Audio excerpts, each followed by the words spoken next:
নমস্কার বন্ধুরা। ভিপি মেনন ছিলেন ব্রিটিশ ভারতের শেষ ভাইসরয় লর্ড মাউন্টব্যাটেনের সাংবিধানিক উপদেষ্টা। তার নিজের হাতে লেখা the transfer of power in India বইতে তিনি দেশ ভাগের পেছনের কারণগুলো, বিভিন্ন পক্ষের ভূমিকা এবং তাদের দায়বদ্ধতাকে অত্যন্ত নিপুণভাবে বিশ্লেষণ করেছেন। চলুন তার সেই মূল্যবান দৃষ্টিকোণ থেকে আমরা এই জটিল ইতিহাসের গভীরে প্রবেশ করি।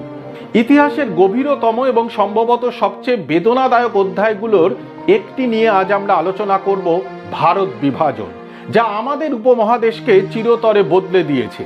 কিভাবে একটি ঐক্যবদ্ধ দেশ শত শত বছরের সাংস্কৃতিক সহাবস্থান সত্ত্বেও দুটি স্বাধীন কিন্তু বিভক্ত সত্তায় রূপান্তরিত হলো, এই প্রশ্নটি আজও আমাদের মননকে নাড়িয়ে তোলে।